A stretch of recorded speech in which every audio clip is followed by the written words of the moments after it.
Yeah, yeah. So Here and now, yeah, she will be the first one to ask for questions.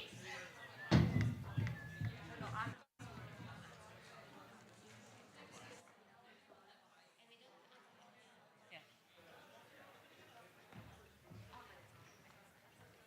yeah, exactly.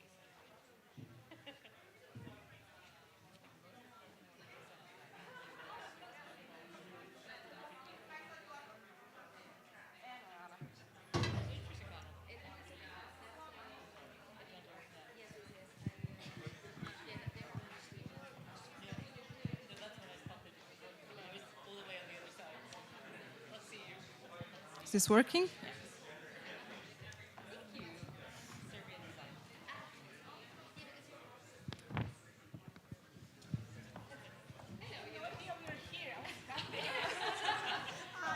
Dragovic.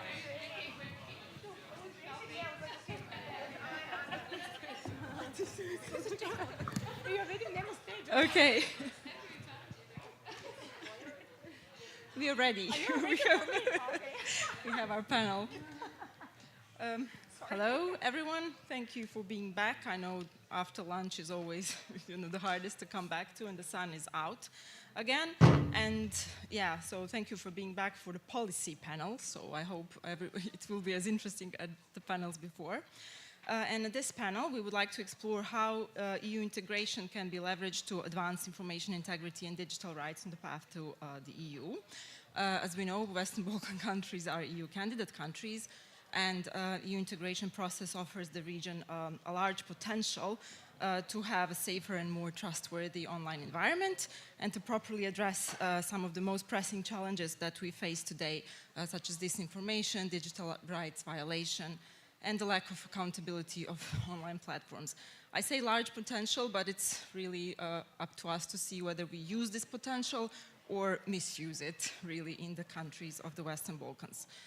So what we argue is that basically digital policy should be one of the key priorities in the broader EU integration process, and that it should not be treated as a merely technical matter of aligning legislation. It should be really a strategic policy issue because of its crucial implications for democracy, protection of human rights, and this should be in the interest of the region, but also in the interest of the European Union in order to protect democracy at its borders and indeed its neighborhood. So our conversation today will aim to explore how, on its path to the European Union, the Western Balkans can effectively engage with existing EU frameworks, initiatives, and partners, and how to do it as a region, moving beyond these fragmented national approaches towards a more structured and coordinated regional strategy, and bringing together actors from civil society, academia, researchers, but also technical experts and institutions, as one of the panelists in the previous panel pointed out. And we think it's the only way to effectively respond to the shared challenges. So in this conversation, I'm very grateful to be joined here on stage by four amazing experts, women, and I will just briefly introduce each one of you. Ana Toskic-Cvetinovic, she's Executive Director at Partners for Democratic Change Serbia, human rights lawyer, specializes in privacy, freedom of information, and legal aspects of information management. Iveta Kažoka, I hope I'm pronouncing this right, Director and Senior Policy Analyst at Latvian Public Policy think tank Providus. She's expert in the areas of good governance and citizen participation. Then we have Eliška Pirkova from Access Now. She's Senior Policy Analyst and Global Freedom of Expression Lead, also human rights lawyer, focusing on freedom of expression, content governance, and platform accountability. And last but not least, Emma Kvartflich, Policy Manager at the European Partnership for Democracy, where she focuses on media freedom, disinformation, and enlargement issues, which is very useful for this discussion today. So thank you for being here. Let's dive in. And I would really like to start with the region. So Anna, last year at Point Conference, we preliminarily presented the study that Partner Serbia published. This was the study on regulatory institutional readiness for harmonization with the Digital Services Act in the Western Balkans. And since then, the study, its recommendations, its findings really served as a foundation for a range of region-wide activities, mostly aimed at raising the awareness of this issue among civil society, but also institutions. So the question that we ask then is the region ready for European digital regulation? And right now, 1 year after, what would you say? What has changed? And how? Yes. Thank you, Maida, and thank you for inviting us this year as well. And sorry for me being late. I thought the conference is upstairs, so sorry again. So last year we did this like a pioneer move, and we wanted to assess the institutional and regulatory state of play in all the Western Balkan countries when it comes to our readiness to adopt DSA-like laws, and we also focused a little bit on the Digital Markets Act as well, but initial focus for the Digital Service Act, and also to try to detect what are the main challenges. And of course, the core conclusion was that in our institutions are lacking not only capacities, but also independence to address the new issues and also the new authorities that could be prescribed by these new laws. And now, 1 year later, if we are discussing whether anything changed and in which direction, I think that there has been some pretty intense dynamic, but we can discuss how effective actually it was. Some legislators were more active than others. I'm talking about our region, of course. Some regulators were more proactive than others as well. Political context in our countries are different, and also some countries are more willing actually to advance in the EU integration path than others. So let's say at the regulatory level that maybe the most significant one happened even in 2023 when 3 countries actually addressed the video sharing platforms regulation: Albania, Bosnia and Herzegovina, and North Macedonia. And what was like the most interesting probably in the region is something that was happening in Albania last year, starting from this cooperation of their regulator with TikTok, and they actually enable citizens to report harmful content, and then also for the regulator to then flag it, and in cooperation with TikTok, more than something like 280 posts were actually removed. This was actually followed with this 1-year ban of TikTok in Albania. And I think that this case is a good starting point for a completely new discussion on not only whether we have the capacity or independence of our institutions to deal with these issues. It's also related to the level of understanding of what digital governance is, and how, for example, the content moderation is actually perceived as a tool for censorship, and how we're actually addressing greater social problems by removing them and not only addressing the roots of the problem. And the similar discussion took place in Kosovo. Other countries were also looking at Albania as a good example in dealing with big tech, kind of admired it. But as I said, we can talk about the effects. On the other hand, when we're talking about implementation or aligning with DSA, there were no specific regulations or laws that were adopted or even drafted. There was an initiative in Bosnia. I know the Coalition for Content Moderation and Freedom of Expression urged the government to start creating this framework. In Serbia, to what we know so far, the government engaged an expert that should work on drafting the DSA-like law that should be drafted by the end of the year. However, if we look at the context, I think we are coming back to the initial recommendations from last year, saying that there's no understanding, there's no capacity, and there's no independence of our institutions. In Serbia, and I have to, again mention that as example, the things deteriorated at the political level and kind of demonstrated in the case of the media regulator how the political pressure and political control actually impacts the decision making in this area.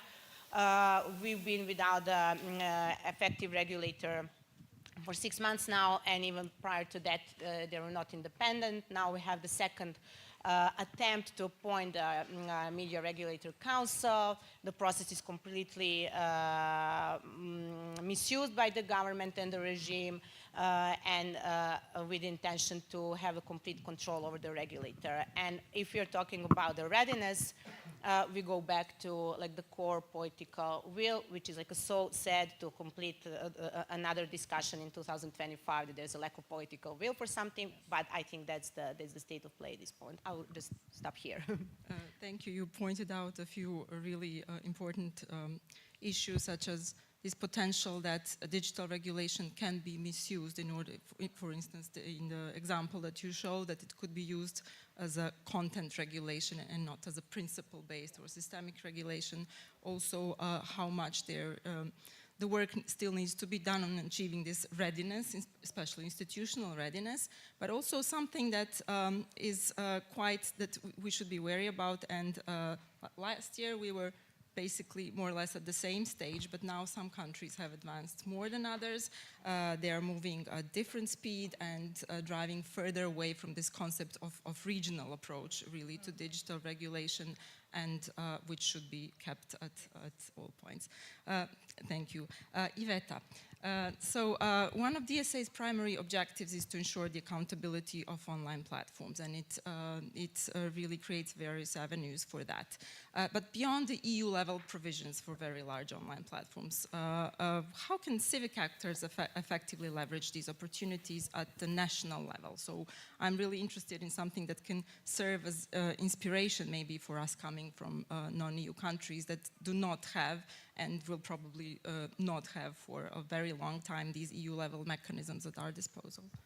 Okay, thank you. I'll try to answer your question, but firstly, I would say that I hope that maybe in years' time or 2 years' time, example from Latvia, other EU member states will be serving as inspiring examples. Right now, we are trying to orient from the state of mind where we felt totally hopeless when faced with social media platforms like Anti-Corruption Agency in Latvia, which is in charge of monitoring false political advertising before elections or deep fakes. If it was like 2 or 3 years ago, they would have said to me, look, Iveta, we have good relations with such and such platform, for example, Facebook, and there they cooperate with us, they give us the information. If something is wrong, then they would address that quite rapidly, while, for example, TikTok or Telegram, there we are totally helpless, we can do nothing.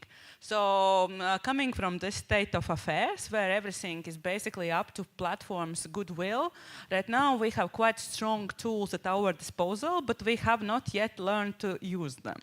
So that's why I hope that in a year or 2 years' time we will be the success example. Digital Service Act is the new regulation that is in place across European Union. It should be enforced. It is enforced right now, and I see that social media platforms, especially the largest ones, are already adapting and already giving useful information, including on what our institutions are or are not doing relating to that. So for Latvian institutions, it's much harder to bullshit civic activists by saying that they are trying so very hard and submitting all kinds of complaints. And then once every 6 months, when we see the reports from the platforms themselves, we see the complaints separated by member state, and then we have questions, because for Latvia, not much has been registered. But the tools at this disposal, both at the member state level for the so-called digital service coordinators, and if it's something that concerns European Union as a whole, or like a larger region in European Union, are just exciting for civic activists. If we look back 5 to 10 years ago, especially, for example, the takedown orders to remove something or to geo-block some specific page or content to ask for data of those who are spreading a political advertisement in contravention of laws, to impose penalties. Even at the member state level, the coordinators can do that.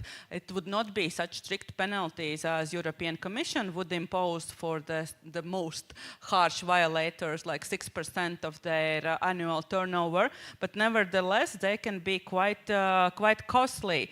And if it comes to specific and very damaging disinformation campaigns that would concern more than one European Union member state, basically European Commission can do really a lot. It can ask to downrank the specific campaign. It can say that you have to, for example, if you are talking about Facebook or TikTok or whatever, promote more the information from official sources or verified sources. It can suspend new ad accounts. It can ask to add more moderators in that specific language. So the toolbox that is there in theory is very large indeed. And and there are two risks that would not allow us to fully benefit out of this toolbox.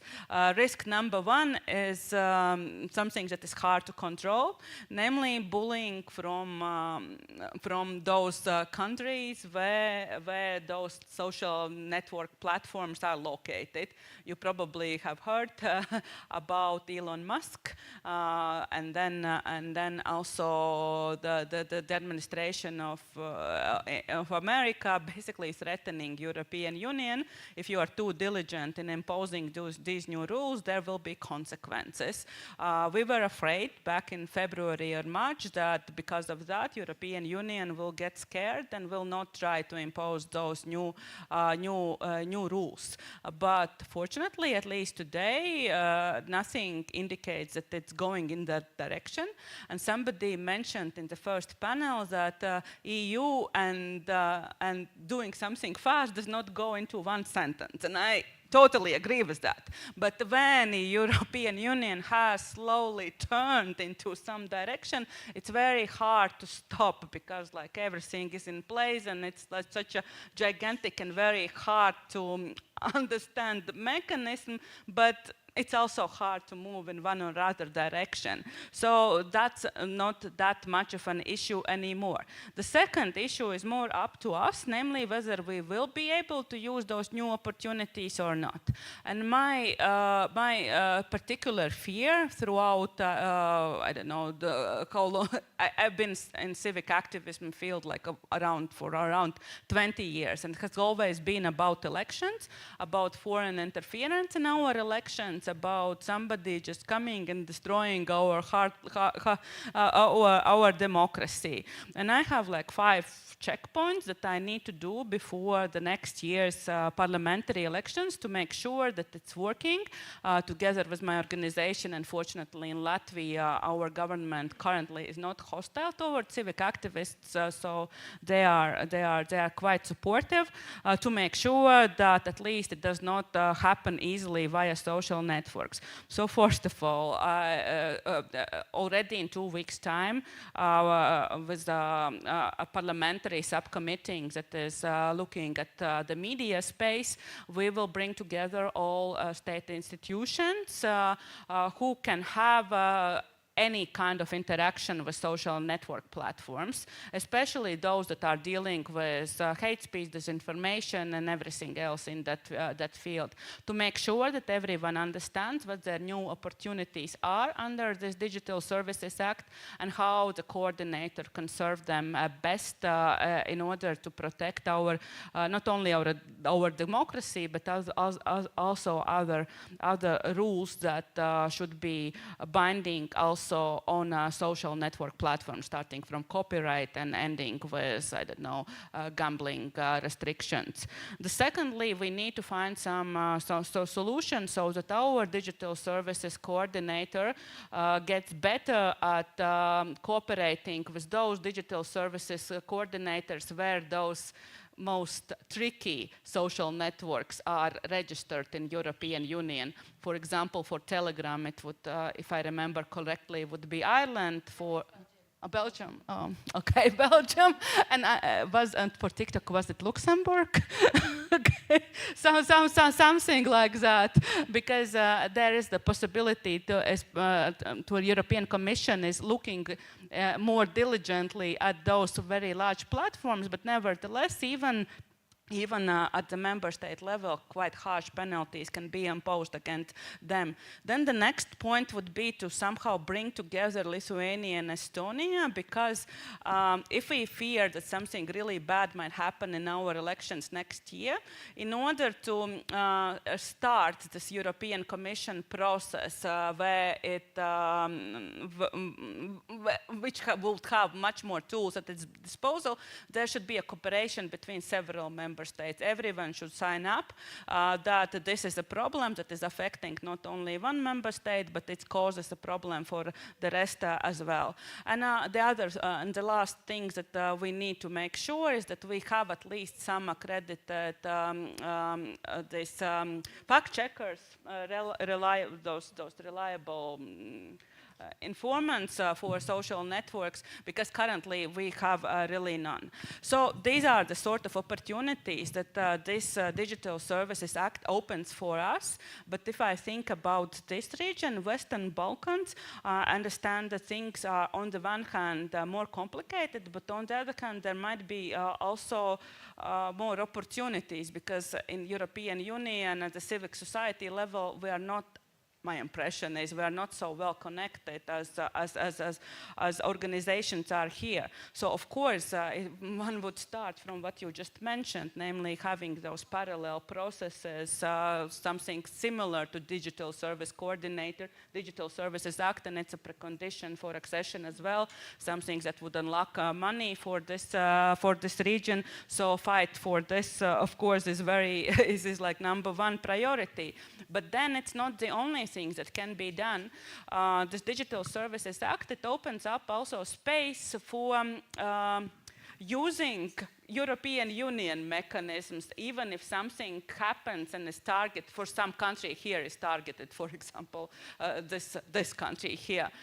Then if you have some diaspora in any European Union member state, or you have good cooperation with some organization in any European Union member state, and this organization agrees to make a screenshot that this content is also visible in European Union, and would turn to the Digital Services Coordinator that look, some journalist has been doxed, his information right now is open to everyone, or here is a hate campaign against something and it's visible also in member states.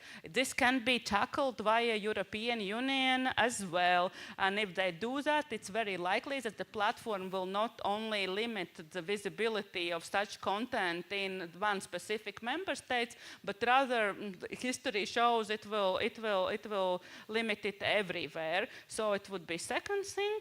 The third thing, there is this new initiative that is just upcoming. We do not really know how it will work in practice, called Democracy Shield. Basically, we will tackle this a yes, little bit later. and the last one, just to mention the trusted flaggers as well. Basically, if you have good cooperation with some organization, European Union member state, you can also accredit your people in order to flag the content inside European Union. So those would be main ideas. So yes, we have, at least in theory, some tools at our disposal. And you said something that EC can do a lot, again in theory, but will they? That's really a question to see. There are several investigations ongoing. Yes, but for a long time. They will. And I'm sure that Eliška has a lot to say about this. But my question to you, and then you can just shoot, is about, I'm interested in your views on these extraterritorial implications of DSA, of what seems to be conflicting messages coming from the European Commission. At one hand, we have this strong DSA diplomacy, extraterritorial effects, global aspects. They have a special unit for that. But at the same time, they seem to be very reluctant to consider non-EU perspectives, especially in DSA enforcement, or to engage with anything that is coming outside of the EU internal market. So. Thank you so much. And I'm sorry that I mentioned Belgium immediately because it's something we've been looking into as well. And I love anyone who is trying to go after Telegram. I am very much a huge fan. So indeed, the DSA extraterritoriality, or going back to this European Union image of being a trendsetter or kind of a role model for normative directions, whether de facto or de jure. So on one hand, de facto shaping directly platforms' responses that are then hitting the, the highest common denominator in order to escape any potential liability or risk of liability, versus directly shaping the laws in different jurisdictions is really interesting conundrum. But I think in order to understand it, we also need to reflect on those sort of like conflicting positions within the Digital Services Act and how we actually ended up there. And why still, even though, and we ourselves are huge defenders of the Digital Services Act, we have been advocating for the law since even prior it was launched. And I think DSA is one of those few legislative outcomes of the European Union where civil societies had lots of say, where the lobbying activities and advocacy was to a large extent really successful, even though obviously we did not get a lot, or we did not get exactly what we wanted, and that's the way how trialogues go. But I think if we look at European Union and the way how it regulates the tech and how it tries to regulate big tech, I think that we can actually observe this shift from something that used to be this fight, or something that academics often refer to, free access to information, so freedom of expression, fight against censorship, trying to really limit intervention of public authorities with the way how content is being regulated and distributed on platforms to a bare minimum, versus these trying to reinstate a public order. And this is very much also connected to this ongoing effort of securitization within the European Union that we see right now, and that is directly also linked to securitization of this information, that partially also resulted to the fact that lots of funding at the EU level went into foreign-sponsored disinformation that is being viewed as a security threat, while the domestic disinformation, so disinformation spread within the European Union by far-right players that are now actually gaining the power within the European Union, because EU is far from perfect when it comes to rule of law, especially now. That funding or that investment of resources was really smaller in that regard. So this started well before the DSA. This started with the online terrorist content regulation back in days. This started with the first legislation that were trying to address the tech. And what we see now with the Digital Services Act or Digital Market Act is sort of like an escalation of that process. So I think this is one thing to realize about this content regulation in the European Union, that shift might not be maybe that obvious with the platform accountability, because we also see European Commission to still trying to minimize that regulatory intervention with the content. That's why disinformation is considered to be legal type of content, even though it's a content that carries harm, but it doesn't actually meet the threshold of illegality, which on the other hand also opens the questions and invites platforms and kind of send a message to platforms, well, we want to regulate you, but we also cannot handle this without you, so please come and do it with us, which then also opens the question whether we are really tackling the problem at its cause instead of actually addressing the symptoms. And this is the conundrum that is very much inherent to the Digital Services Act. And if we speak about, so very large online platforms have been already mentioned, so platforms who had 45 monthly active users within the European Union, and the due diligence obligations, so risk assessments and increased level of legally mandated transparency, all of that. But at the same time, these due diligence obligations, even though they are one of the most progressive part of the law, rely heavily on private actors. And to this day, it's a private actor who determines the standards for the risk assessments. The European Commission does not provide any minimum standards for how these risk assessments should be conducted. It does not actually provide sufficient transparency for external stakeholders to adequately assess those risk assessment reports that came out. They are what we see as stakeholders, those are redacted version. The first ones were published very recently, and we cannot really learn much from that. And this all actually still reinforces the power of the big tech. because they have ultimately the final say how they will actually comply with those obligations. So we see that a number of increased volume of not every single tool that came out from the Commission tackling tech was actually legally binding. So we have the big regulation like DSA, DMA, we have AI Act, we have Data Governance Act, there are plenty of them. Those are regulations, the strongest tools that the European Commission has. There are also a lot of policy level tools that Commission issued, and we are still not done yet, right? So now the conversation is going towards Digital Fairness Act and European Democracy Sheet that Emma will be probably talking more about.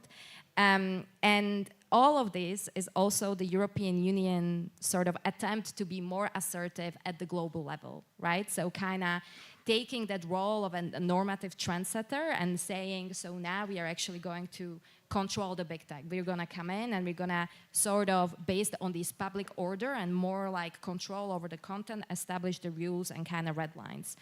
And it's an extremely difficult balance between that free access that was traditionally defended and the intervention by public authorities with the content and platform used to be much lower versus how we actually going to establish that domestic control, which is again directly connected to that, you know, also the doctrine of the sovereignty or the doctrine of securitization.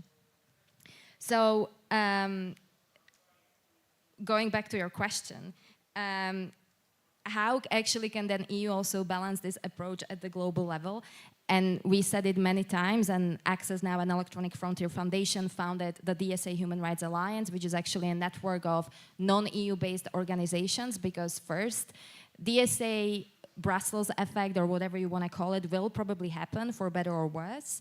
We already noticing that there is a lot of cherry picking from the law, so some measures are taking off, some measures are being left where they are, but they can have actually far-reaching consequences, especially in the countries where you don't have sufficiently understaffed regulators, where we cannot discuss or we cannot really see a solid rule of law, and we see these issues within the European Union as well.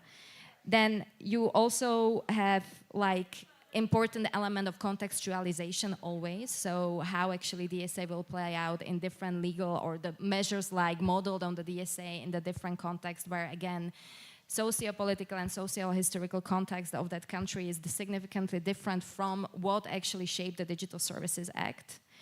And it's a very difficult normative choice to strike because it's ultimately the choice between freedom and control to a large extent.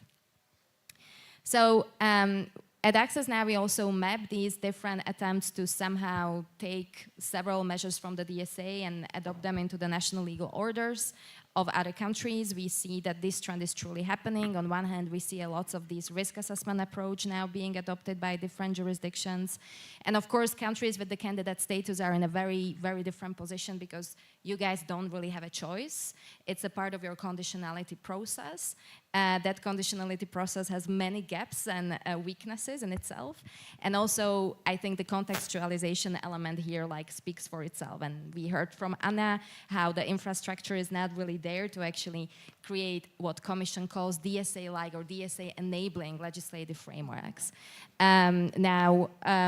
This is definitely not going anywhere, and the European Commission even has like now a specific team dedicated to these extraterritorial overreach, where if you're a state and you don't necessarily have to be a state with the candidate status, you can reach out and you will like receive some sort of guidance or advices, or they will engage in so-called technical dialogues. And then with the countries with candidate status, we see a lot these different type of administrative agreements, for instance, between digital service coordinators in the country with candidate status with the digital services coordinator within the European Union in order to leverage that scrutiny, that regulatory scrutiny that DSA already offers, right? And I think very commonly cited example is the example between Moldova and Romania during elections in Moldova. So what is also very tricky, and I'll stop there, is that we have to be very careful, or the Commission has to be very careful if they go around and kind of promote through different also intergovernmental mechanisms the regulatory model based on the DSA in other jurisdictions. First of all, it is very like thin ice to stand on from the neo-colonial perspective to kind of take that type of regulation and start exporting it to our jurisdictions, and it can have disastrous consequences. For instance, if we think about measures such as data access framework under the DSA, which are one of the most groundbreaking measures that will allow vetted researchers and potentially civil society organizations to request more data from big platforms, if you don't have sufficient data protection safeguards in the national legal system of that country, and then the country will decide to adopt similar framework, this will be ultimately weaponized. And that can be the issue for many measures within the DSA if they end up being implemented without sufficient knowledge and contextualization behind that. So I'll stop there, and I'll get back to you again on other questions. Excellent. You pointed exactly how these instruments could be misused if they're not in the right hands or in the hands that don't know how to use it. So that's why we've also been advocating for more active involvement of the European Commission, because if you give us an instrument in hands, you know, and you cannot just say, we can help you, but we cannot tell you what to do. I think they should be more involved for sure. Which brings me to another initiative, so to move away from the Digital Services Act, European Democracy Shield. Emma, your organization has been coordinating the joint input of civil society organizations on the consultations of this very important initiative, and you can tell us more about it and what it means for information space. And also, I'm interested in how this initiative and the efforts could be extended also beyond the borders of the EU's internal market, and particularly in Europe's neighborhood and Western Balkans, and why this is important. Thanks, Maida. Before I start answering, I would like to ask who here has heard of the Shield, since that will influence my answer. If I can have hands, or just of this if you've heard of it but you don't actually know what it is.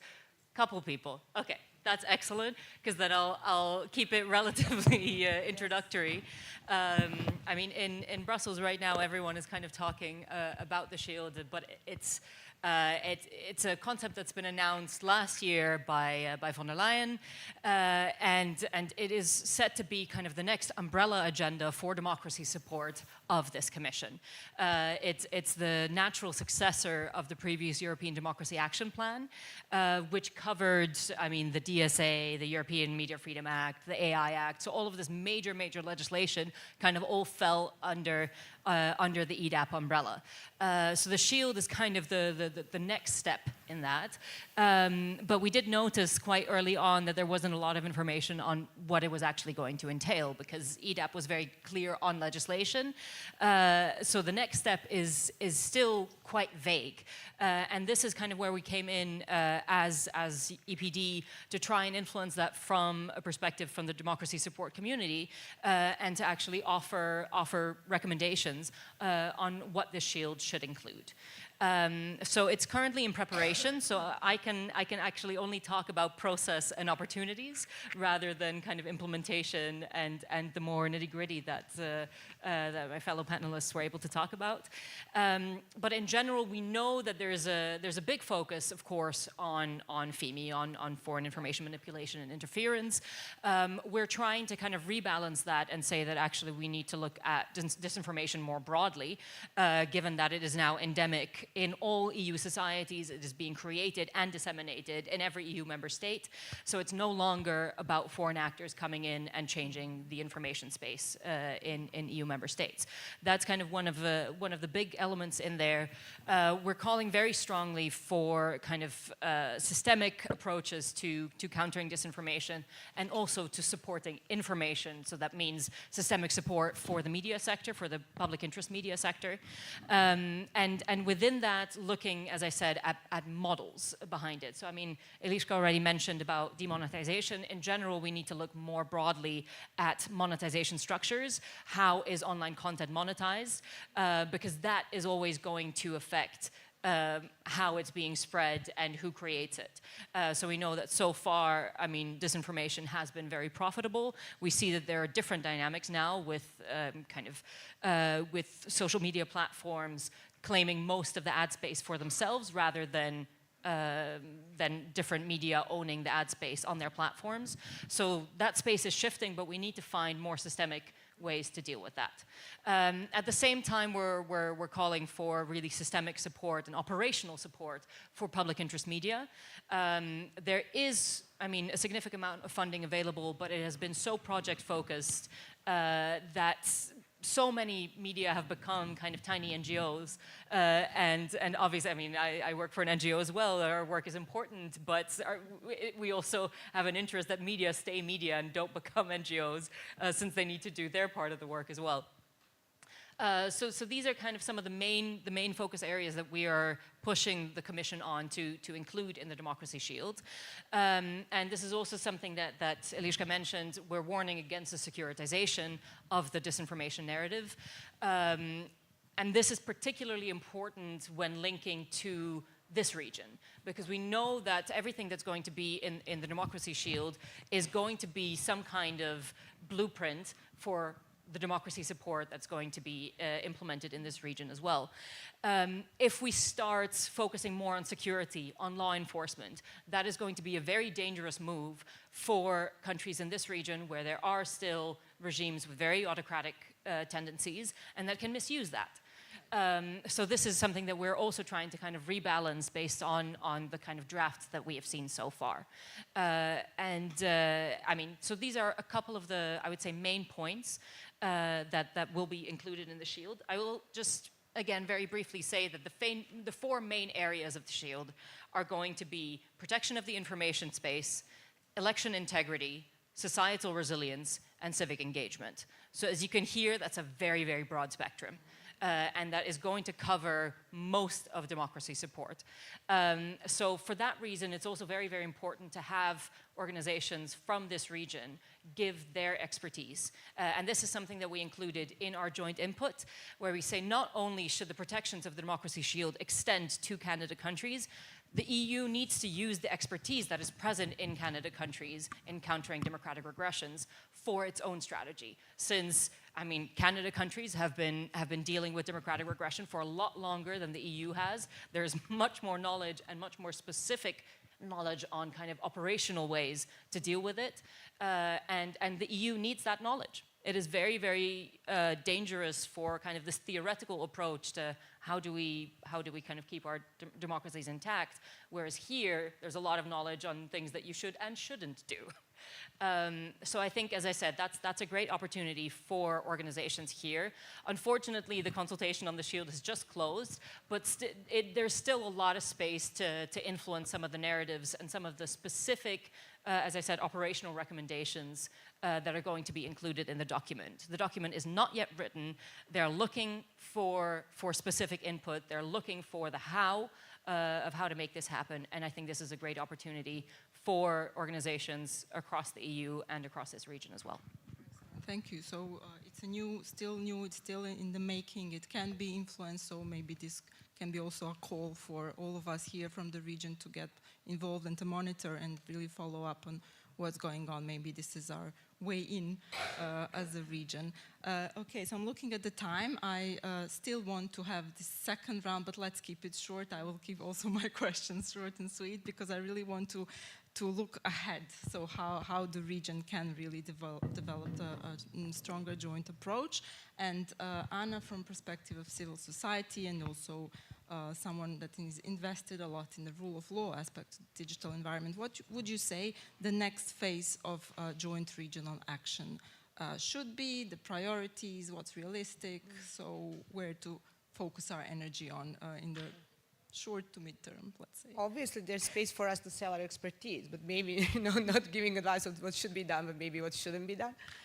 But just one comment. I'm happy to hear that there's this shift in narrative, that disinformation, and the fact that it's not like most of the time sourced in the foreign influence. That's something that we've been actually sending as a message to European, but also other international partners, that like the main source of disinformation in this region, and especially in Serbia, is our government and tabloids related to the government, so we don't need foreign influence. Like we're quite sufficient ourselves. So I think that the EU has been so focused on data localization turning into securitization that basically it missed to see the development and this nurturing of this information in its own territory.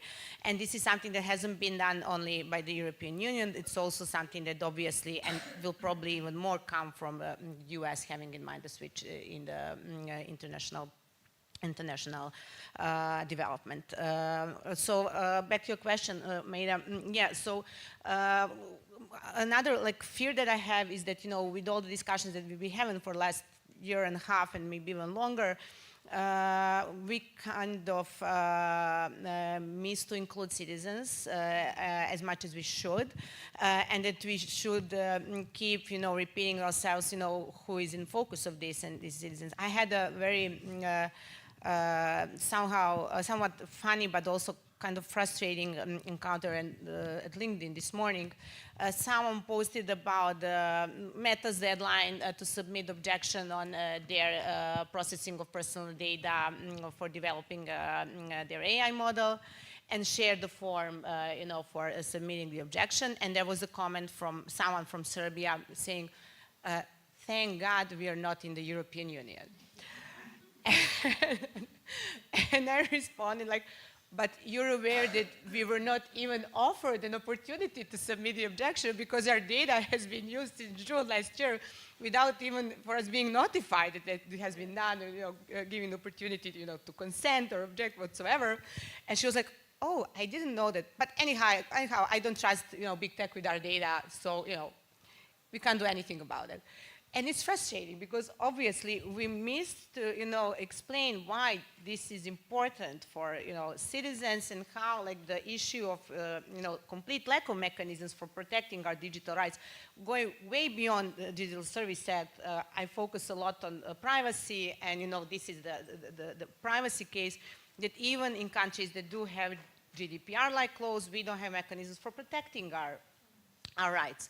And that is frustrating, and that our independent authorities, again, whose independence could be discussed, don't have any kind of tool to even reach out to big tech. And when the Meta initiative started last year in June, it was Share Foundation and Partner Serbia reaching out to our information commissioner saying, "Okay, this is what's going on. We know you cannot perform oversight, but can we help for you reaching out to Meta through international platforms that we are participating, and just raise this as an issue?" And what they did is they reached out to their Montenegrin colleagues and to their Bosnian colleagues, and since then they met several times, and they had several meetings in some fancy locations, concluding that they don't have a tool to perform oversight over big tech. And yet our data has been used by big tech since then. What I'm trying to say is, for us, this is not only an issue of the alignment with EU acquis. It's important to withdraw money from international funds, I agree, but it's also, I think the core issue is how we can actually secure for our citizens to have the same protection mechanisms for the digital rights as the citizens of EU. And that is something that we've been discussing at the regional level with you guys and other organizations, that we need to develop this advocacy approach, and also some kind of a path for our countries to become part of the digital market, digital single market, even prior to becoming full members of the European Union, for those who still want to be there.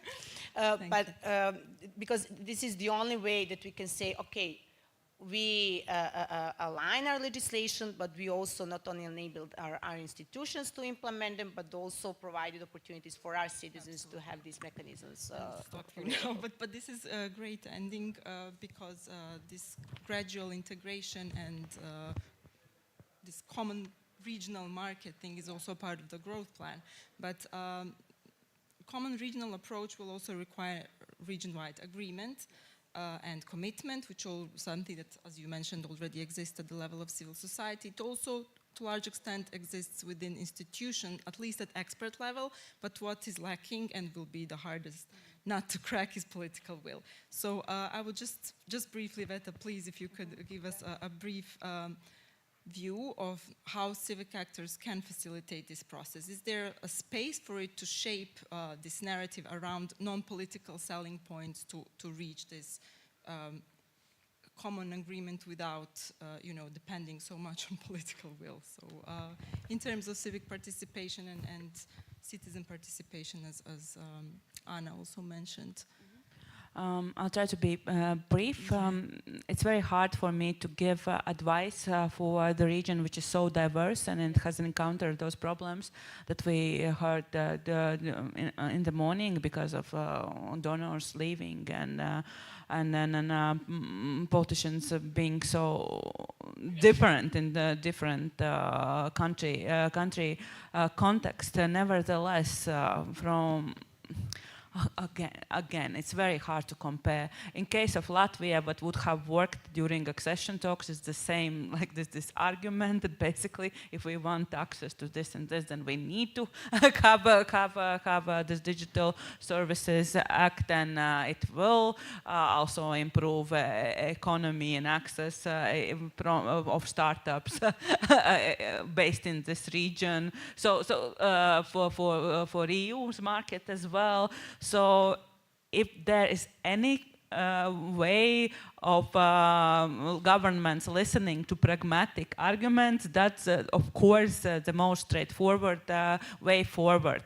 If there is none, then I would probably try to leverage connections in European Union member states and work together with either diaspora or non-governmental organizations or whoever inside European Union in order to make sure that at least platforms do not make the situation worse than it is right now. And there is a possibility. From what I understand, this Digital Shield initiative, it's not fully formed yet, as you explained so well, but there are some pilots that we do not really know who will get this funding in order to fact check what's happening on platforms. But from what I remember, there is some rule that at least 15% of the funding should go to Western Balkan region, so they should be part of the networks. So also, it's not only that the European Union is trying to protect itself, but also to give space to protect also the broader region. So if the government is totally unresponsive, then it's probably the only way forward. Or at least if we want something to be done about social network platforms. Because like several years ago, despite Latvia being in European Union, I thought we are on our own relating to platforms, and it's very hard for one country separately to do much different. But if we can tell that you see people also in that and that country also see the same content, and it's already part of some bigger campaign that has like very similar methods and similar messages, it can be leveraged by European Commission to shut it all down, and it would be enforced not only at the European Union level, but also member states as well. So sorry, I don't really have a good recipe on what to do if there is no political will. It's very hard, but you have to use every opportunity to go around the government that you can. Yes. And Eliška, what do you think? How can actors from this region be empowered to be more actively engaged and to really carve out space for themselves? Is that possible? So I think there are several layers to that question. One is how we can actually now leverage maybe some protective scope for individual users and communities at risk in these regions, even though DSA actually applies within the EU jurisdiction, but there are ways. And I think one of the most powerful things that DSA currently has, and that's where we need also more advocacy from civil society, those are those safeguards of procedural justice that did not exist before. So we have platform grievance mechanisms where actually if, for instance, the content originates outside the European Union, but it's visible within the European Union, then and of course, you have the good collaboration with the organizations that are founded within the EU jurisdiction, you can leverage those. Together with European Digital Rights, our partner organization that we are members, and Cher is a member, I know that Cher is in the room, we are now also planning to build a guide for individual users and communities at risk, because we see that individuals and laymen are not actually familiar that these mechanisms even exist. Then I would definitely encourage non-EU based organizations to look for and go through transparency reports that are being issued every 6 months by large platforms or on a yearly basis for smaller platforms, because those information, even though those transparency reports are not perfect and a lot of calculations you will have to do yourself because those dots are not connected yet the way as they should be, this could be also then leveraged maybe at some level of national advocacy. And then we discussed this with Maida and with Anna many times about how to actually make that formalized stakeholder engagement process at the governmental level truly functional. And the European Union is no good example in that regard to this day. We do have Recital 90 that is often being cited as stakeholder engagement and how stakeholders should be involved by large platforms in their risk assessments. No one has ever asked us to provide any input. It's rather us knocking on the doors and asking uncomfortable questions from platforms. And this engagement or stakeholder engagement mechanism has not been formalized at the EU level within the DG Connect yet. We see that GDPR has its expert group, AI Act is thinking, or those who will enforce AI Act, they are thinking about this advisory forum. DSA doesn't have anything at this point, while there is this constant interdependency between Commission and civil societies, because Commission needs evidence for systemic risks, right? And they often come to civil societies for those data. So it's a very, very strange kind of cooperation that is nowhere formalized. And I will just conclude again with the DSA Human Rights Alliance very quickly. Half a minute. So a lot has been said also by you about bringing the non-EU expertise to the European Union. We've been doing that for many years now, and we are currently, together with Ashton and a number of people in the room and organizations in the room, developing these so-called Viennese principles. Viennese just because we had a big workshop in Vienna on this, hosted by OSCE for free, because the Alliance has no money, so we have to go for the free venues. And so these principles are being a collective effort of many non-EU based civil society organizations. They will have a specific section for countries with candidate status. And so if you are interested in what these alliances is doing, don't hesitate to reach out to me or to folks from EFF. You can Google us, you can directly ping me, and we are happy to continue this conversation of that meaningful stakeholder engagement and at least how it should look like. Okay, and last question, Emma. I'm sorry, you're the last, so we need to keep a few minutes for Q&As. Just briefly, how can Brussels-based organizations be our partners in this? How can they help us bring the message to EU institutions? I'll take 3 sentences just to respond to something that Iveta said about funding.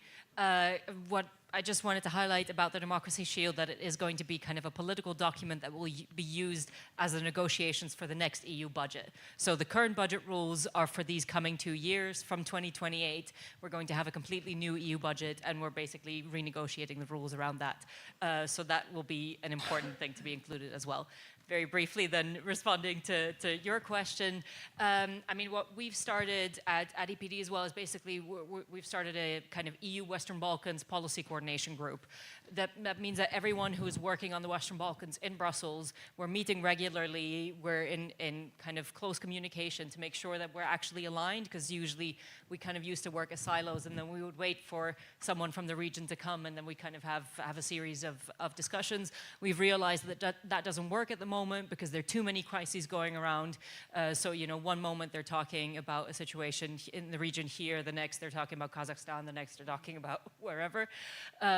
So basically, we want to make sure that there is some kind of a continuous advocacy happening. So this is really also a call for everyone here working on the region, that if you have specific messages to convey to different EU stakeholders, you can get in touch with us, and we can make sure that whenever we're meeting with the stakeholders, that we actually bring your messages into those spaces as well. And for that, it's also about connecting the kind of issues in the Western Balkans and in the general European neighborhood with the wider democracy discussions in the EU, since those two have been treated quite separately for a long time now, and we see that we're all struggling with the same issues, and it's about connecting those issues a lot more so that we hope that it will lead to a stronger response from the EU. Thank you so much. Okay, we still have a few minutes left for questions. Anyone? Oh, wow. After lunch panel, yes, but still the room is quite full. No questions. There's no need for me to rush then. Oh, there is one.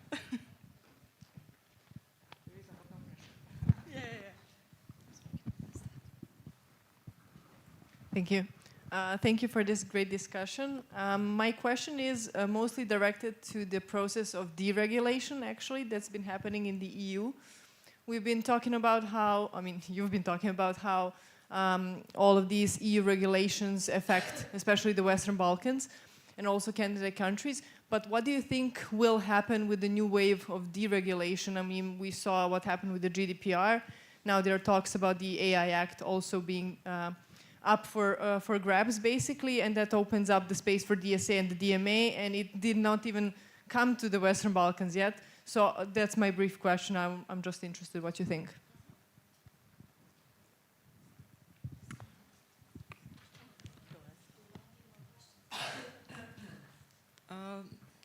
Go ahead, so maybe someone will change their mind.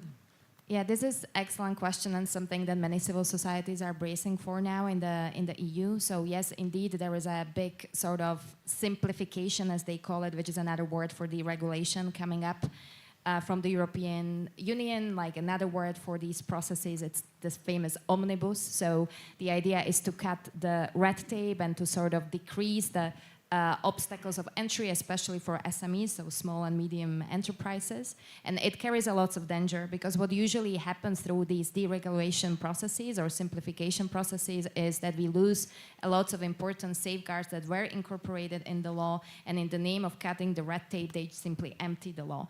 Indeed, the GDPR procedural reform, where that is, I think, it's still running, so we will see where we will actually land there. A lot of, I think, good progress was achieved through different lobbying activities and advocacy by civil societies, but of course, we have to remember that whatever legislative proposal will come up with the current structure of the European Parliament and much more right-wing, more conservative views in the Parliament, we will be probably a lot on the losing end. So I would say it's very dangerous. A typical example that I would give, it's outside of the digital rights, but also, and I'm sorry I won't get the title of the legislation right because it's something I do not normally work on, but directive on the corporate, I think directive on sustainability and corporate responsibility that went through the simplification procedure, and it ended up very badly. The outcome was actually stripping off important safeguards and emptying that directive. Not everything, but many aspects were actually taken out. So I think that this will be one of the major priorities for us now coming forward, and it will be definitely a fight.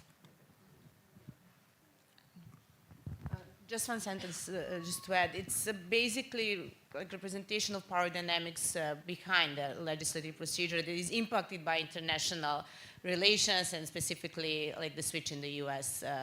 U.S. policies. And of course, I think EU is under pressure of businesses when it comes to loosening up the pretty strict regulation comparing to other markets that now probably has been facing this process of lagging behind the other markets in development of new technologies, especially. And my fear is that this could be used by our country just as an excuse on not just reaching this high bar that was already set by GDPR, for example, or DSA when it comes to human rights protection. And rather than sticking to these standards, like going to other direction and exploring other regulatory territories as well, which is happening in Serbia, for example, with drafting the AI law that. Up to our knowledge, they're also exploring some Asian models as well, not exclusively AI Act. So, yeah.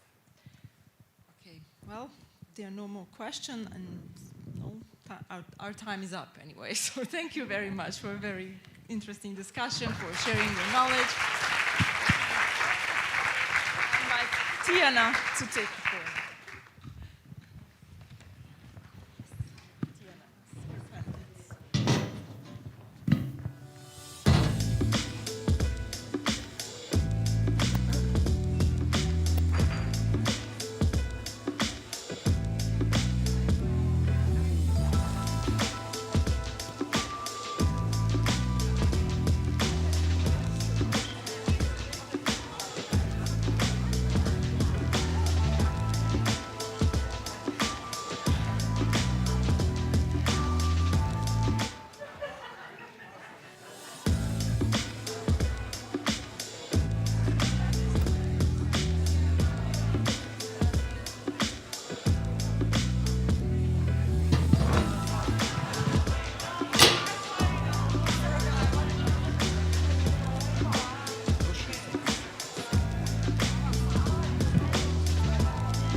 No, no, no.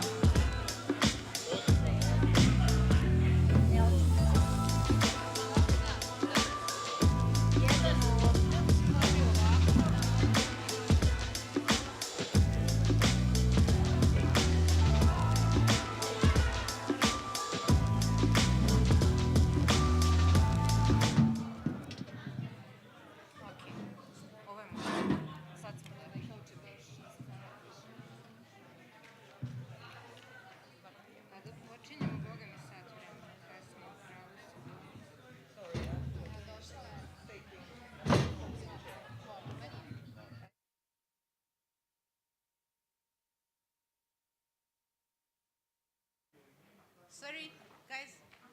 Thank you.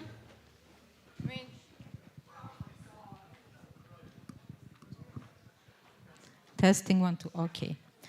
Okay, hi, thank you to everyone who stayed, which is kind of half of the people.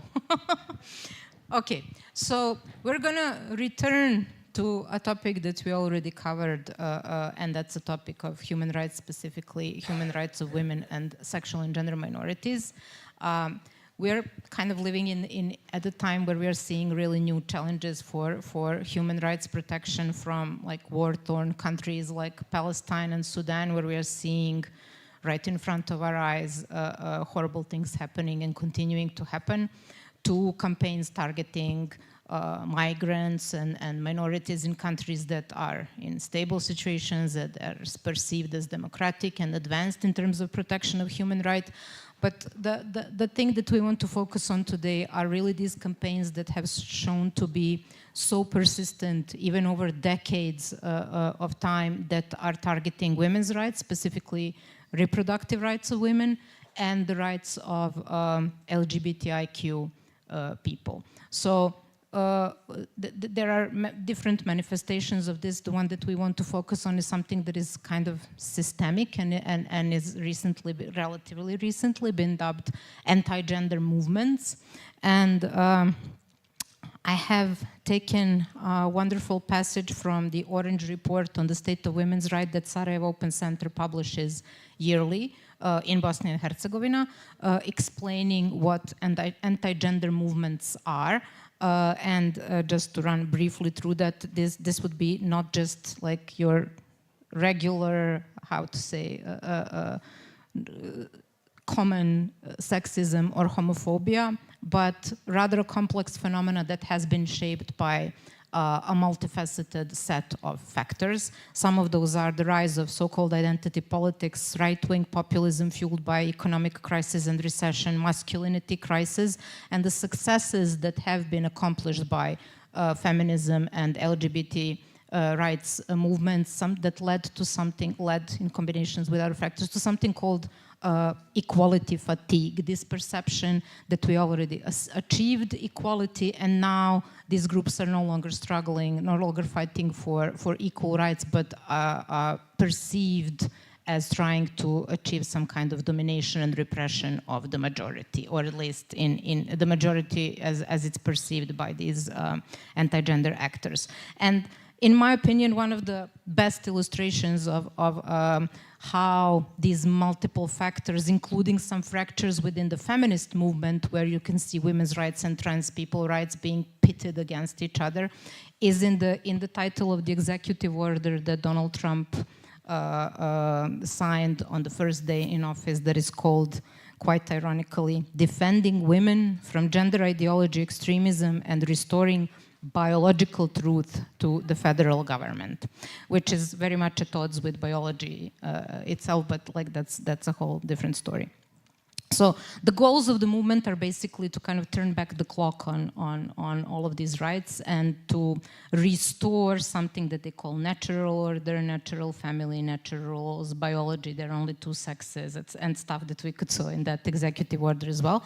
So to come back to the point that we want to kind of discuss now is we've never seen support for this ideology coming from such a high office, such an influential political place, and a place that has been known to support, if at least being different, but sometimes supportive of concepts of equality and democracy. And the anti-gender movement are very much attacking some of the basic democratic postulates as well. So when we know, there's a very cute cat there. Sorry. When we know that this is the changes that we are now experiencing in our world, what does this mean and how do we respond to it? This is the frame of our panel. And we have with us excellent panelists today. Emina Bošnjak runs Sarajevo Open Center. That is, I would say, the oldest organization in Bosnia and Herzegovina dealing with LGBTIQ and gender equality topics and human rights. Since oldest living organization. And we have Iva Zelic from Libella, which is I would say a feminist website that does analytical reporting on gender equality issue in Croatia. So I would start with you, Emina, and go to the report that I already mentioned, the Orange Report. You have a whole chapter about anti-gender movements in Bosnia and Herzegovina. Why this year? What did you find? Who are the actors? What are the narratives? And why was your focus on this in 2025? Well, thank you, Tiana, for the introduction and for the invitation to actually speak at the Point Conference.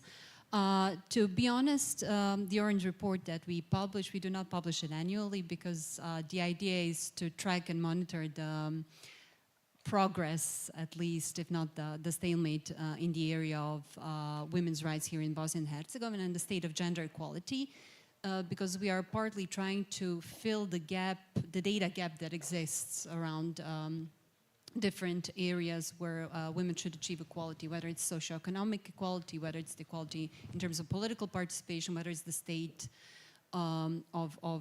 state of affairs in terms of how the state is dealing through the legislation and policy with the epidemic of gender-based violence and domestic violence. So we try to kind of monitor the situation and report as much as we can to actually be more critical and have the basis to be critical towards mostly the decision makers, but also to give kind of an overview of the state of both women's rights and gender equality in Bosnia and Herzegovina. And usually we covered the areas that I've already mentioned, but specifically then we also try as much as we can to follow what are the more critical issues that our society and our state should be dealing with and are dealing with.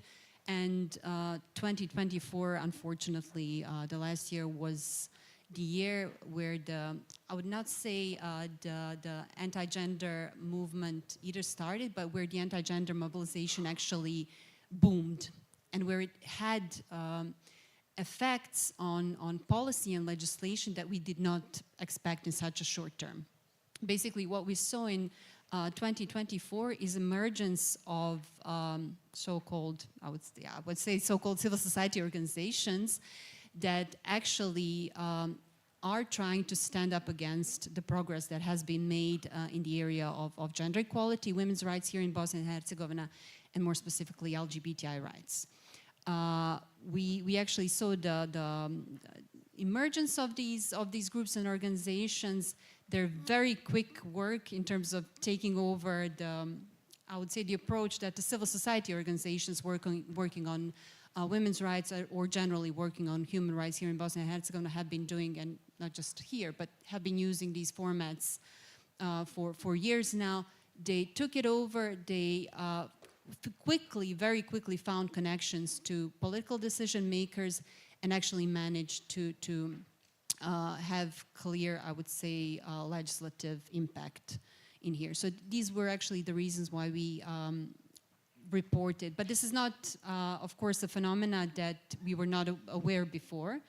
For years, we have been looking at the region. We have been looking for Croatia, where the anti-gender movement and its mobilization has been something that has happening, I think, for a decade now. And we saw certain flares of anti-gender movement in Serbia, especially last year, and I think it also has a connection to what was happening in Republika Srpska. Why 2024 and not earlier? Because the law on gender equality was a big topic in Serbia last year. And then in North Macedonia around abortion. So we actually saw what was happening in mostly Eastern Europe, but also in Western Balkans and our neighboring countries.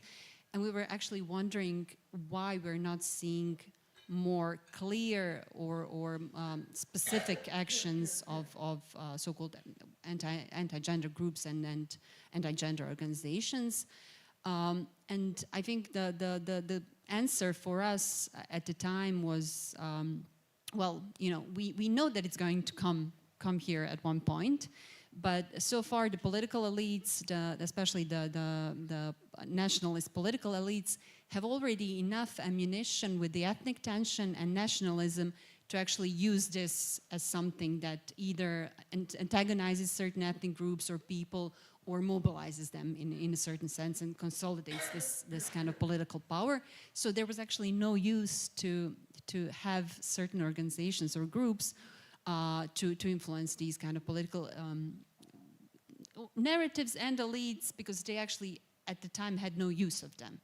But suddenly in 2024, anti-gender narratives suddenly became something that can be used in the kind of political crisis that we had, especially last year. I mean, we're always living in some kind of political crisis, but especially for 2024, which kind of was I think, for Bosnia and Herzegovina, one of the hardest years in terms of what the political crisis brought.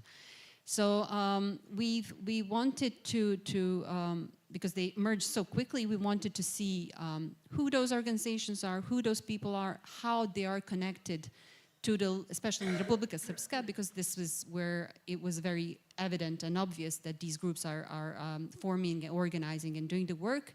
What are the ties to the political elites and who are in power, and what are the sources of financing? Because I do think that's something that can actually tell us how these networks and how these people are operating, and how we can actually then, if we analyze all of this picture, which is probably just, you know, a very complex or maybe not so complex network, but if we pinpoint the right areas where we can actually have some kind of influence on, or whether we can see and how we can affect certain kind of neuralgic areas, for us that was really important, and this is why we wanted to do this analysis. But not just for us, but for the whole women's movement and for the whole LGBTI movement as well, to as a first step just see who we are up against. Can you run us through like what the manifestations are briefly? Like how does it show in public, in society, in politics? Like what's been happening that's different from before? What has been different? I mean, there's a whole story of there is institutional homophobia and transphobia that I would call homophobia, and mostly it's homophobia vulgaris, where they're just kind of catering to what they think the majority of the population already thinks about these issues. So they're just spewing sometimes it's not even hate speech, but just reproducing stereotypes and prejudice that is already existing in our society. And this was something common that we try to, in different ways, diminish. But 2024 brought something else. It brought these organizations that grouped together and that actually sent initiatives to influence legislation. Very specifically in 2024, gender identity, which should be a protected characteristic for protecting trans people against hate crimes and hate speech, which was already part of the criminal code in Republika Srpska since 2012, suddenly became an issue out of nowhere. To be honest, there was, in that period, there were no cases actually that were prosecuted exactly on this ground.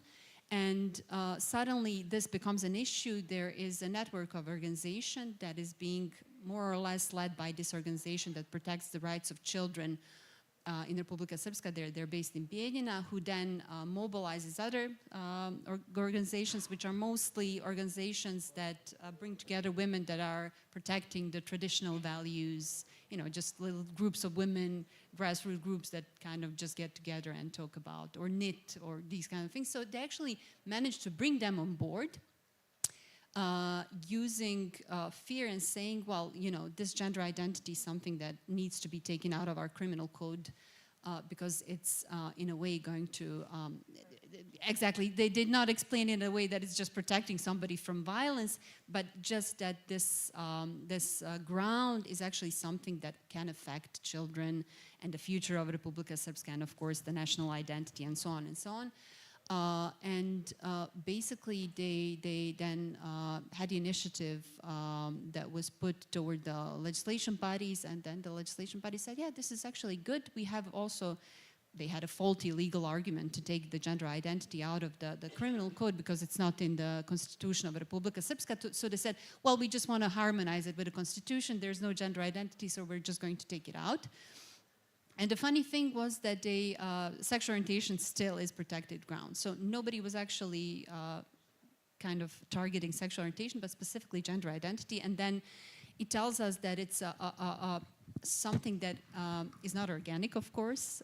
It's not something that there was no reason for anybody to be worried or for this to suddenly become an issue, but that it's very specifically something that is orchestrated, something that is taken over by similar anti-trans campaigns that we saw again around, not just in Europe, but again now around the world, where they said, okay, let's take this out of the legal protection and remove the protections for transgender people. Which also brings us back to something that is written in the Origin report, saying that these campaigns are international. There are transnational organizations such as International Organization for Families or something like that, but they do adapt to local contexts and do what they can in local contexts. So in the US, it's going to be gender use of bathrooms and like whatever, like public display of gender neutrality or binary, whatever. And here it's going to be this. So this is something that they're very skillful also in adopting to and kind of hijacking the language of human rights, saying this is not to take away someone's rights, but it's to protect someone else. It's to protect. It's usually children, etc. So that's what it plays at. And in Croatia is actually usually mentioned as like the first country in the region where we really saw these movements kind of gain strength and visibility and being recognized as serious actors, even in the political scene, I would say. And it has a much longer history, at least on the visible level, with anti-gender movements than Bosnia. So could you walk us through that history, what that was like briefly? I know there's a lot, but like how did it develop, and what does it look like today in present times, like how it manifests itself compared to when it became very prominent in your social and political sphere? Okay, as you said, it's very longer history, so I will try to put some main points regarding it. Even anti-gender movements become our reality more than a decade ago, maybe even close to 2 decades. It started basically with gender ideology and sex education. As usually it goes with the right, they started with this argument that parents has rights to decide on how they will educate their children in accordance with their values, etc. But as we already mentioned, they are very good organized. So they started to using mechanisms of direct democracy. They slowly started to organize themselves as a civil society, NGOs. They started to creating citizen initiatives and the referendums. So with the referendum, we are coming to the turning point for Croatia. It was 12 years ago, if I'm counting right. In 2013, they did a referendum regarding a constitutional definition of the marriage. So they ask people, do they want that the marriage will be defined in a constitution of Croatia explicitly as a union of a man and a woman? And it was a huge campaign from the both sides, and they gain, I would say, by my opinion, they gain visibility with that referendum, and they won. It was successful for them. So it was a turning point and some kind of window in their back. So they started to developing even more in this civil society democratic way and so on. So we mentioned a lot of things which they are using as a human rights language, democratic mechanisms, etc. So some of the main things which are our reality now is that we have annually every year we have this Walk for Life. So they are walking through the, I'm not quite sure for this year, but it is around 15 cities around Croatia. They have this march for culture of life, you know. It's not like explicitly against abortion, but it is a culture of life and protection of unborn children and so on. So this is happening every year. We have prayers in front of the hospitals where legal abortion can be done. We have groups of the people who are praying on the main squares for the, I will try to translate it, for the modesty of a woman and the purity and the spiritual authority of the man. So they are doing it every month. So I don't know. I forgot something to mention, but we have a lot of initiatives which they are doing annually, and we started to be something kind of what is happening regularly in Croatia. And what is also important to mention that they are doing, they are using a lot. They are really using a legal field. So they are, from time to time, they are questioning the constitutional base of some regulations, mostly those who are, which purpose is to protect the rights of the LGBTIQ people. So they are doing that. They weren't successful till now as they were with this legal definition of the marriage, but it is one of their things which they are doing. And what else to mention? To say that when we were talking about using the human rights language, the latest peak in Croatia was that they actually had this round table in Croatian parliament. So they created the report of violation of the human rights of these groups of the people who are praying on the main square. So they are violated, you know, their rights are violated.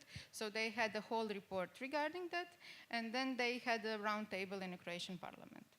And how they even managed to have the round table is that, of course, they are very good now because they are in Croatia for a long time now. They are quite connected with politics as well. So they have their own representatives in the parties around Croatia. One of these parties are now part of the government,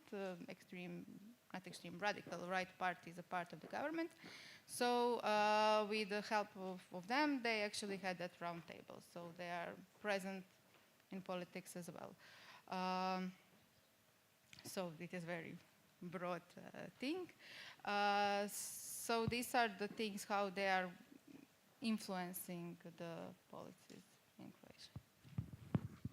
And I mean, you touched upon a lot of things there, including how they use this again, language of human rights, and also I think this approach of having very well-developed strategies on legislation, strategic litigation, all of those things. We've discussed these actually already in point like some 6 years ago, and it's very interesting to see, well, that's an understatement, to see how it developed since. And the thing that has constantly been on my mind, at least since January, is like how it's going to go now again with this huge shift that we are seeing in the US, and having these like explicitly banning the word gender from any kind of public correspondence or communication, etc., because we know that those things tend to have ripple effect in other places in the world. So I'm wondering, to go back to Bosnia, like, do you already see some changes in like how the public sphere, the political actors are treating the issues of gender, other than what happened in Republika Srpska already? And do you have any kind of estimates, like where can it go from here, with this like main influence being very different from what it was half a year ago? Well, at the beginning of the year, I don't know how many expletives, or if any, I could use. I thought this will not go well after the inauguration of Trump and coming of the new U.S. administration, because just for the context, I think it's important to explain that a lot of policy and legislative progress, especially around the equality of LGBTI people and protection of LGBTI rights here in Bosnia and Herzegovina, was, to be honest, very strongly influenced by the presence and kind of push coming from the international community, and very specifically from the U.S., but also from the EU as well. But I think the U.S. had a stronger impact in positioning themselves as the champions of LGBTI human rights all over the world, and especially here in Bosnia and Herzegovina, which also coincided with its Bosnia and Herzegovina's accession to the EU. And usually when it comes to human rights and the progress in the area of human rights in the accession countries, it's somehow, especially it was the case in Western Balkans, that the human rights were always looked through the prism and the progress of LGBTI human rights.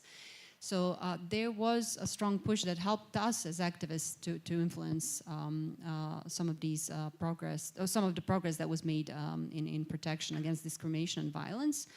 And at the same time, we, as civil society organization, as the movement, we did as much as we could with the resources that we had to actually also push how society thinks and feels about not just LGBTI people, but also about the activism and the work that we're doing. But one thing remained more or less the same, and this myth is one of the strongest myths that I think still stands against LGBTI people and activism, LGBT activism, and that it's something that is not local, that is not organic. It's something that is just a part of the agenda of the liberal West, and that it's not something that should take hold here.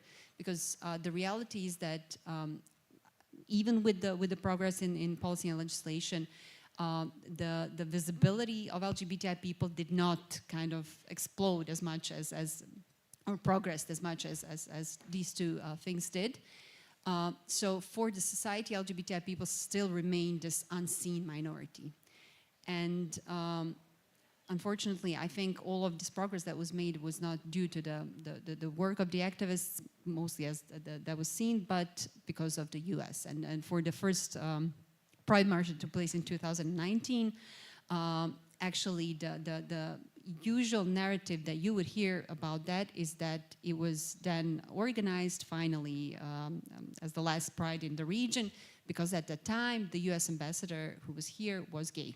So that was the only reason why the Pride happened, but not because finally politically secure, in terms of security, we as a movement had come to a point where we could say now is the right moment to do it. So if you have a society that actually kind of most of the people think, yes, this progress has been because the US wanted it so to be here, suddenly we have a reversal. We have an administration that is stripping down basically the whole concept of diversity inclusion, which again is much broader than just protecting LGBTI people, but and then specifically very clear anti-trans policies and legislation, and generally anti-LGBTI policies and narratives that are being peddled. So for us at that moment, I think the idea was we know who our allies are. We know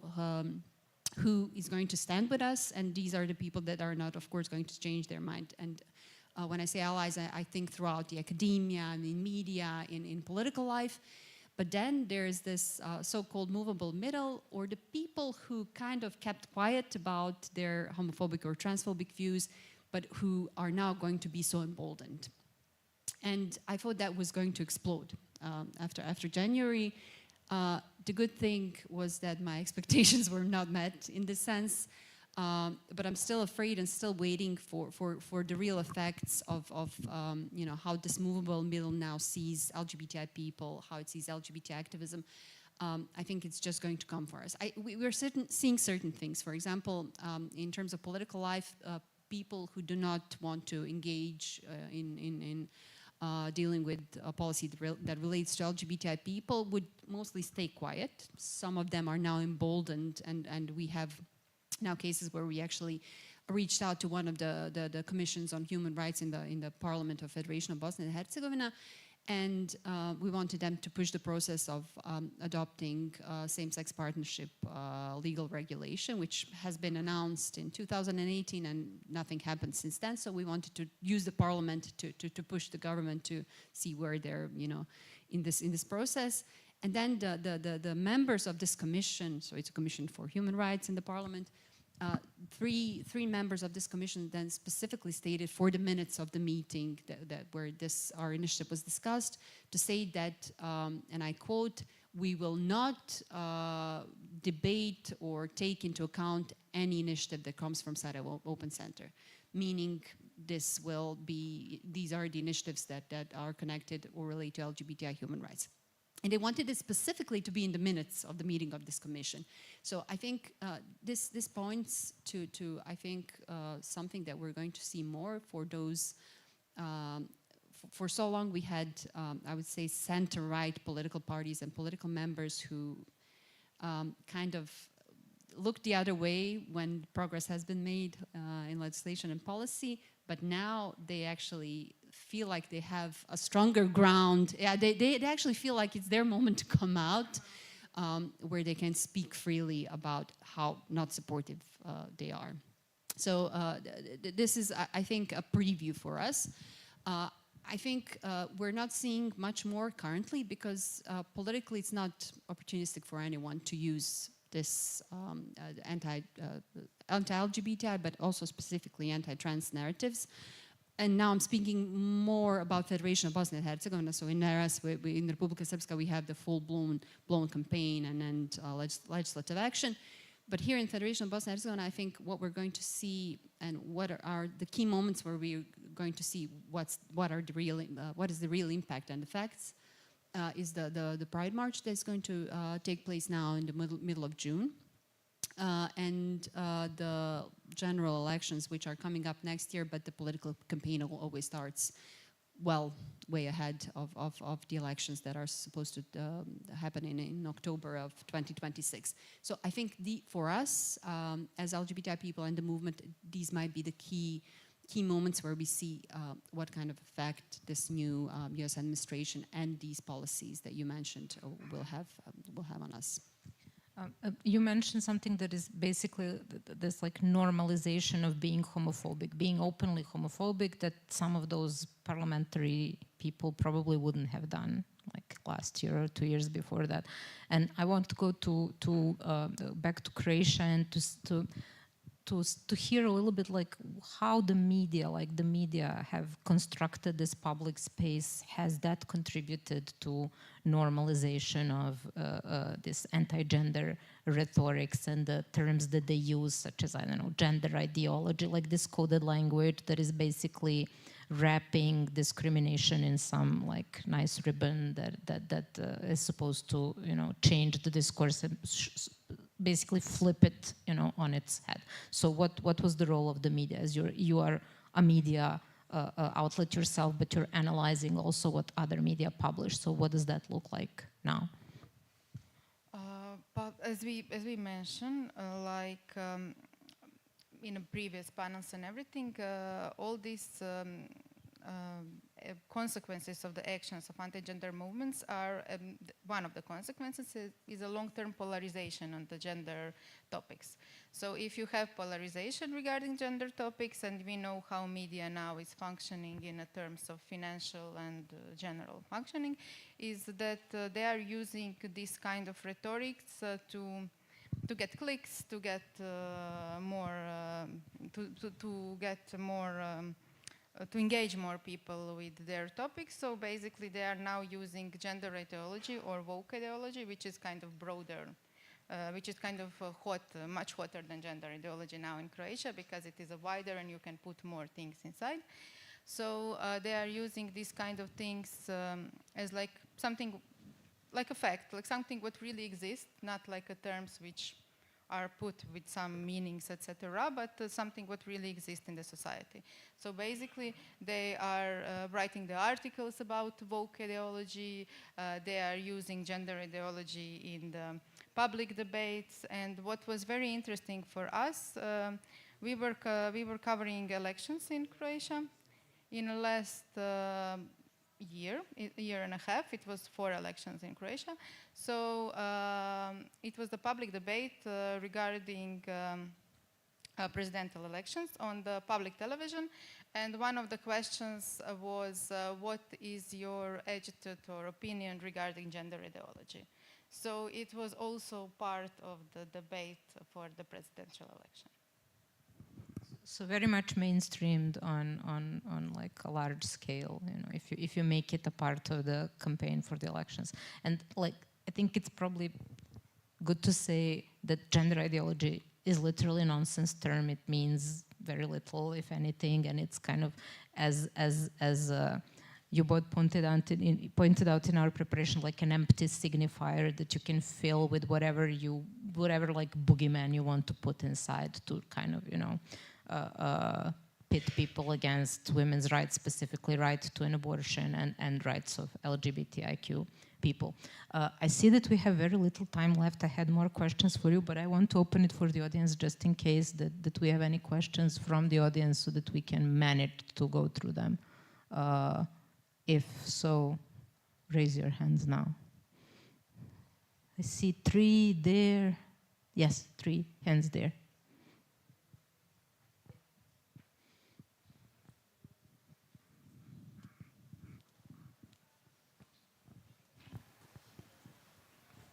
Can you hear me? Oh, you can. I'm wondering, this is a question for both of you. What is the incentive of the gender ideology? What is the purpose? Because activists for the LGBTI movement are essentially human rights activists, and they're fighting for equality. What do you think is the incentive of gender war? Thank you. We can take more questions and then answer. Hi, Jean here from Slovenia. I have a question for both of you. Actually, in Slovenia, we see more and more the influence of the identitarian movement that is growing in connection to the main right-wing party in Slovenia, SDS. And they are very much focused on the gender identity and gender wars, as mentioned before. And I'm wondering if you've seen in both of your countries any signs of connection between extreme right-wing groups that are not parliamentary and the parliamentary groups that do in some fashion, some way, support the same ideology. Thanks. And also for the both of you or who wants to, what we are also seeing a lot, both in European Union and Croatia, is basically taking women's rights as a weapon against migrants and foreign workers, and it's becoming. It is also used, as Diana mentioned, in anti-trans rhetoric, but we see it a lot related to the migrant community, and how basically the narrative is, if we want to protect women, then we cannot have migrants in our communities. So how to, address this issue, because it's very, very tricky, because it's using the years and years of women's struggle for safe spaces and sexual liberation and against harassment and violence and everything. So much chivalry to protect women from trans rights and migrants. And we have another one here. Was there any oh, okay. We'll take your question and then we can answer. Can you answer all four at once? Okay. Hi, I'm from Georgia, and I think that we have some good experience, which started like 15 years ago. That like when women's movement became stronger, we kind of took some topics and said that we will decide what's dangerous for us, and we will decide how we look at our transgender sisters and put them together with cisgender sisters, etc. So I think that maybe one of the solutions is to, and I want your opinion on that as well, what women organizations or women movements can do, because I personally believe that taking like stance on gender by women then is helpful for everyone else as well, and whether you think so or maybe you see some other solutions what women could do, because I think that among what we talk about, women still are the strongest in numbers and in power as well.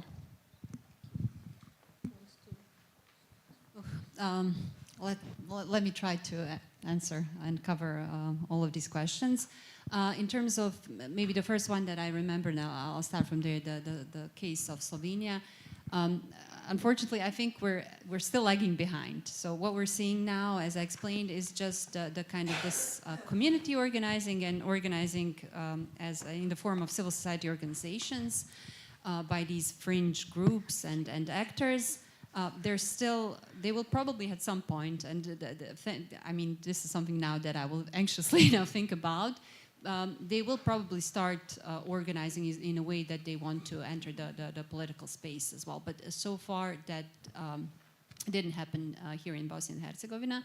But that's what we've seen in other countries. That seems to be the progression where this anti-gender movement and its actors go.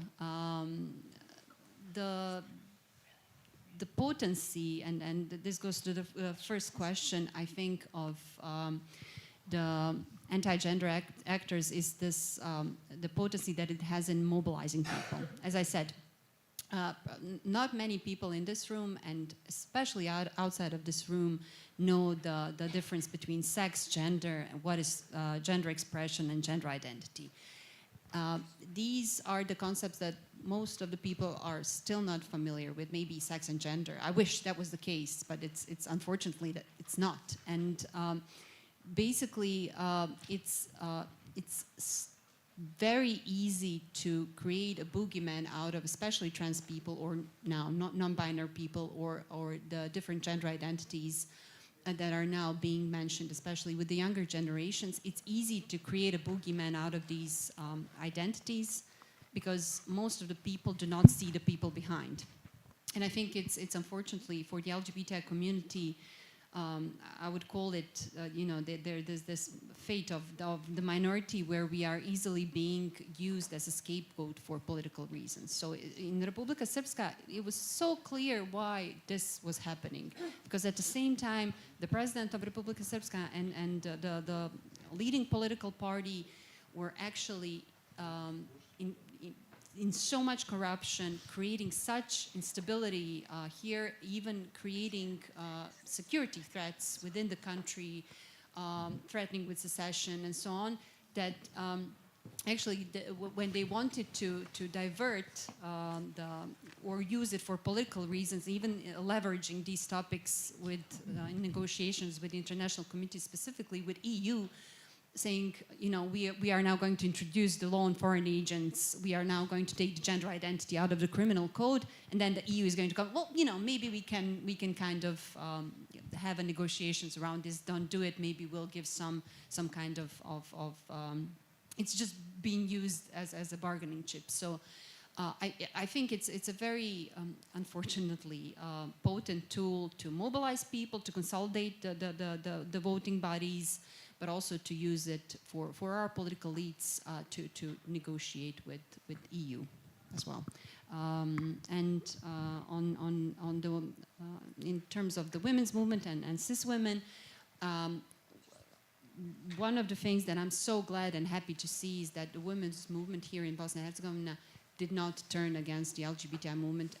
I haven't seen any the trans exclusive narratives. There are maybe some people who are trying to peddle these narratives, but it's not anything organized.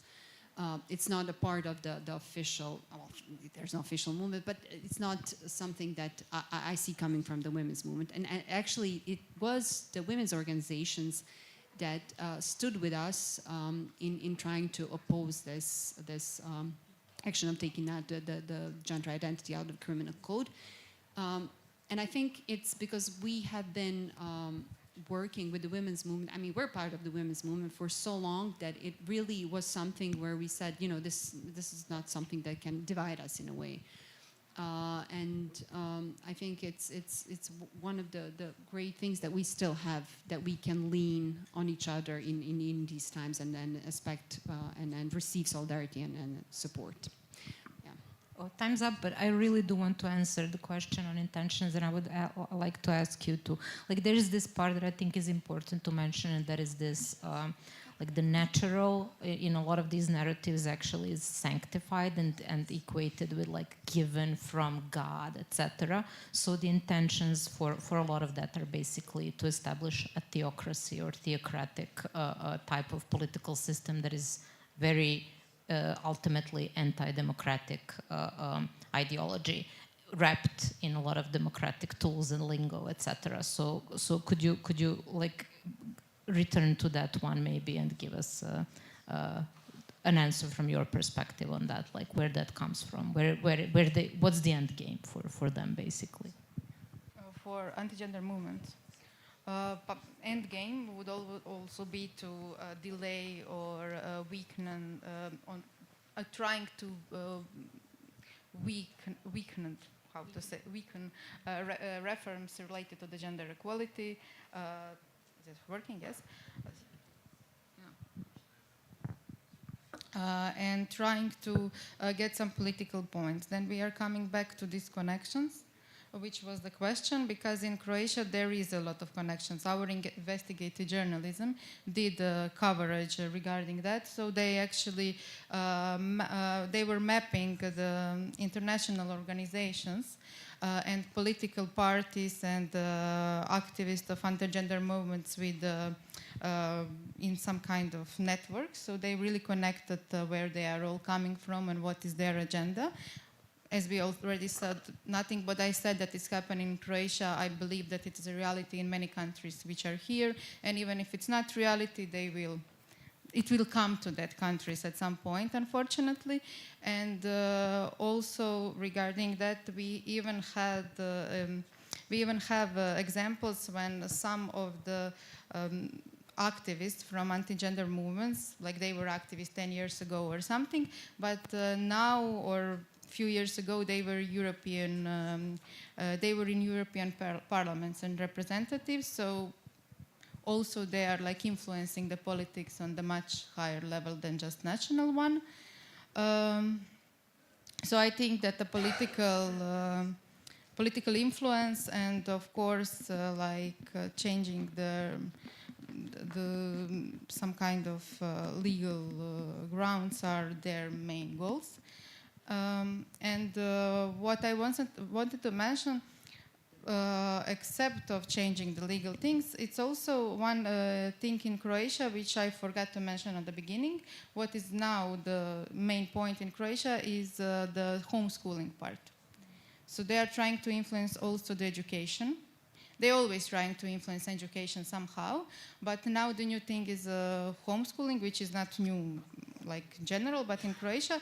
So they are trying to influence they're trying to gain the right for them to educate their children inside of their beliefs. So it is actually very dangerous because now they had a lot of meetings with the Ministry of Education and agencies. So like it's looked like it's not going to be reality at this moment, but we never know what is going to really be a reality.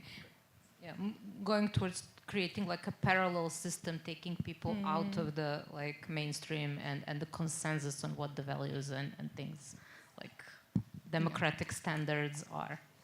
Yeah, thank you. I'm sorry that we went over time. There's a lot to unpack, but thank you everyone for your questions, and thank you for your insight.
We can start.